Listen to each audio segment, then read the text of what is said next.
Annyeong, it's Mikey here, and today I'm coming back to you guys with another video, and this time we have to thank Eweadn for sending out the Z7 gaming mouse. I'm really curious about this one because it's going to be a carbon fiber shell mouse, which I think it's the first time they've done it, and it seems like it's really cool just by looking at this box itself, which is awesome. So we're gonna have to see what this is like, but please make sure to like and subscribe to both channels, and let's get straight into the unboxing. So starting off with the unboxing of the Eweadn Z7. Now as you can see here, this is going to be the special custom cable that you can get when you purchase the Z7. It's a very limited time deal, so make sure you grab it before this deal is over. It's very limited, so this is going to end very soon, so you're going to have to actually get the Z7 if you really want this nice custom cable. It's just an extra gift that they're providing on top when you purchase it during just this event time. Now to take a look at the Z7 itself. I'm really excited to look at this because I saw the photos when they sent it to me, like saying, hey, would you like to review this mouse? And I thought the mouse looked incredibly well done. The design was really beautiful, and you can even see with this case here, it's a nice case. The packaging overall, very well done by Eweadn. Now let's listen to this. Just a little bit of nice ASMR from peeling the plastic off the mouse. Now, when we were looking inside of the box for the accessories, Eweadn really did a great job with this packaging. I can feel that they were looking for a more premium and well done design packaging, and they did a good job with this. You get a really nice braided cable. You also get an 8K dongle. So you have an 8K dongle that's just available right in the box. You know, some mice out there, it costs over $100, but you have to buy the dongle separate. They even provide your grip inside and even some extra feet. This is some cool stuff that you get with this mouse. Honestly, when you're considering like the price range, this is some amazing things that they're doing with this mouse. Now, by the way, I forgot to actually show the weighing of the mouse here, but this thing only weighs a total of 54 grams, but let's hear it.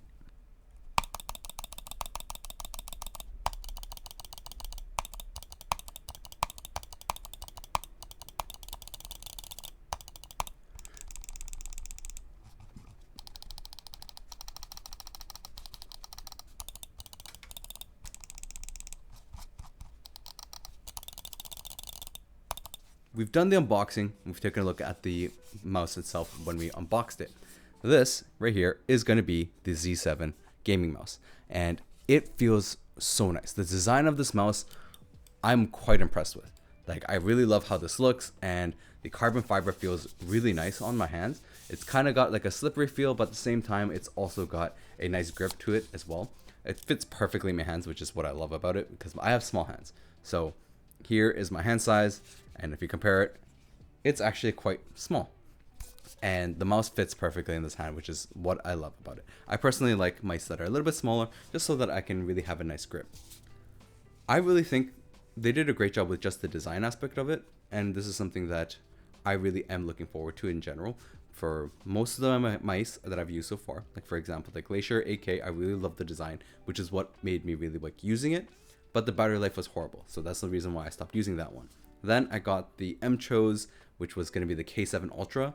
That one I really enjoyed using as well, but the only thing is it's a little bit large.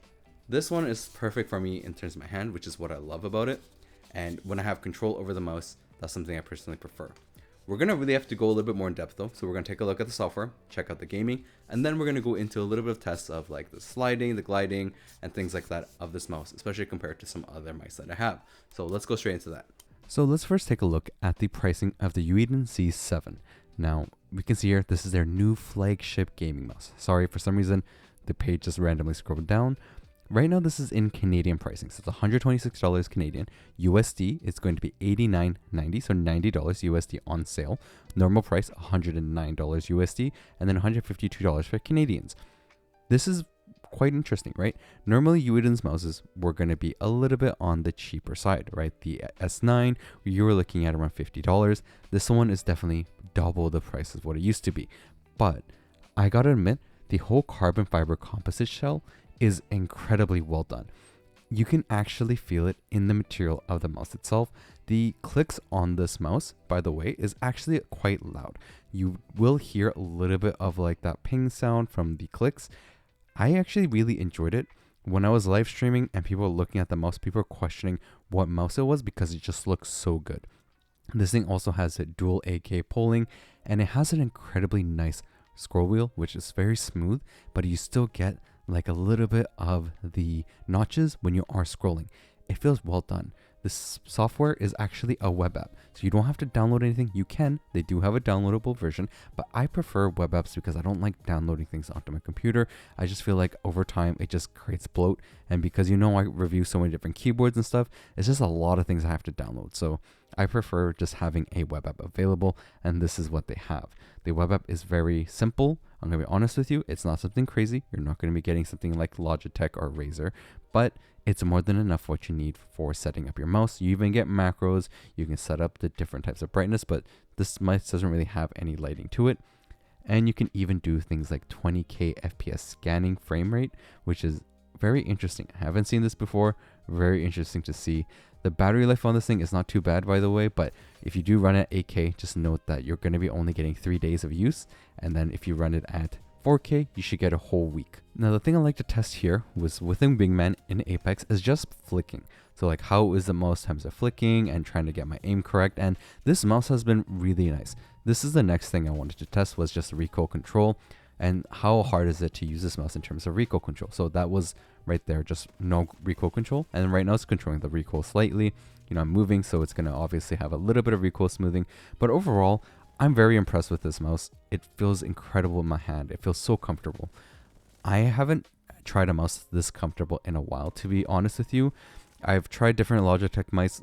The only reason I don't get a super light is because I find it not the perfect fit in my hands and a little bit big.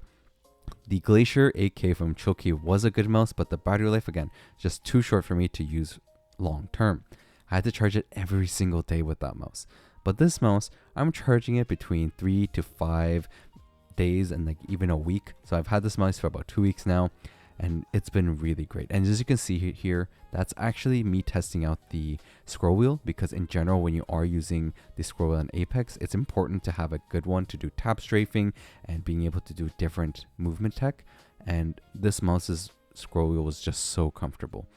I didn't have any issues either. For example, with the Mchos K7 Ultra, one of the issues I had was using the scroll wheel. I ended up pressing it a lot, meaning I gave incorrect pinging. And because of that, my teammates would get mad sometimes. But with this mouse, no issues. I'm doing all this tap strafing and, movement tech, as well as doing super glides. And I didn't have accidental pings at all. So this is awesome. Next thing, trying to do Valorant control with like spraying, and not too bad. I'm not a good Valorant player, right? So the thing is, I haven't played Valorant for many years, and something that I'm just bad at. But with this mouse, I was having not too much of a difficult time controlling. To be fair, the distance of the target is not that far, but overall, this mouse has been really nice in just making micro adjustments and being able to really control different recoil patterns and learning them with this mouse. And I'm honestly using this as a daily mouse now, and I enjoy it so much, especially when I compare it with all the different mice that I've tried on this channel so far. Now, the next thing I want to do is just quickly measure the mouse for you so you guys can get an idea how big it is and comparative to your hand possibly. So you see here it's about 112.3 millimeters in terms of the length. The height of it from the top of the highest point to the bottom is 37.3 millimeters, and the side profile is going to be a total of 57.3 millimeters. Now let me give you a measurement of my hand so you can get an idea. My fingers is 62.4, and then my palm is 99.3 millimeters. So this way you can kind of get an idea for yourselves, but depending on your hand size, use an iPhone measuring tool if you have, or something else, or measuring tape. That way you can kind of compare your fingers and then be able to know how this mouse would be in your hands. Now, as you can see here, palm grip on this mouse is incredibly comfortable. It's very, very well designed for palm grip. You can also do hybrid grip, which is what I personally do, but you can also do claw grip in this. This is going to be the 8K custom cable that you get and the 8K dongle. I use this cable right now with my computer, and I'm actually thinking this is a very, very nice custom cable. I already have a custom cable for my keyboard, so I haven't been using this for my own keyboards. And this one, you can actually use it for either way. So you can use it for your keyboard, or you can use it for your mouse. And even if you have one of those custom keyboards that requires this very specific plugin, you still have this cable that will work. Overall, in terms of the feel of the mouse in terms of grip wise, it actually is quite smooth and slippery. I've never had issues with this in terms of gripping. I feel like it's quite smooth, and I don't even need like one of those glass pads to be able to glide with this mouse. It is incredibly smooth even with my desk pad, and my desk pad is the Toro desk pad from Toro Keyboard. Overall, you're going to have a really good time with this, especially if you are someone who prefers something that's a little bit lighter, like 54 grams, and being able to easily glide on the desk. Now, in terms of the decibel test, so this is just so you can get an idea how loud it is, because I mentioned before, this is going to be a bit of a loud click mouse. So we're looking at between averaging, I would say 58 decibels, just because we get points where it goes past 60, and then we have low points of 40. I would say the average is about 55 to 58 decibels, which is almost the loudness of conversation happening near you with 2 or more people. So keep in mind, this click is not going to be on the quiet side, but it will definitely be on the louder side. One thing I really liked about the finish of this is that it doesn't get dirty too much or not too dusty. So I actually didn't clean this mouse off because I wanted to show you guys what I meant by it. And you can really see when I get close up with the mouse and like showing you guys the sides and stuff, you don't really see like the dust pile up on the mouse, and you don't see a lot of the maybe like different types of stains that would happen on a regular mouse. Except for the ventilation holes that are in the front of the mouse, you don't really get to see a lot of that dust. Now this is the Aqua Pulse 01, which I'm showing you guys. It does have a very decent glide, but it has a very front heavy mouse. The nice thing about the Z7 is it's actually very well balanced front and back. It actually goes right through the middle, which is something I really liked about how Eweadn does their mice. I'm someone who actually prefers to have a little bit more of the balanced type of mouse. And then comparing it with the different mice, so this is the Logitech 703, and that one is definitely more known for being able to glide better. The Glacier 8K and then the Pulsar also has decent gliding, but the thing is, the Glacier 8K again has very low battery life, and it has more friction when you are using it, and it's still quite a small mouse, which I actually do like in my hands, but the Z7 fits more comfortably. The G703 is a little bit too chunky. For me personally, with smaller hands, it's too chunky of a mouse. The Pulsar one is a claw grip mouse, so I'm not a claw grip person, so it's not comfortable for me in that aspect. And the K7 Ultra that is normally used is a little bit too big. The Z7, even though the partial bottom part looks and feels like plastic, and the mouse itself feels kind of hollow inside when you are holding it and pressing it, it is quite sturdy. I do recommend checking this out. So I hope this video helped you guys to see whether or not the Z7 is worth it for you. I'll have the links in the description. You can go check it out yourselves. You can also save some money by using the code Mikey. And of course, if you grab it right now, you will be able to get their really cool 8K cable, which you saw during the unboxing. And I actually really like it. It's a very nice cable to actually use right now on my desk here. So something that you guys can take a look for yourselves. And of course, check out the other videos I got, and I'll have to catch you guys next time.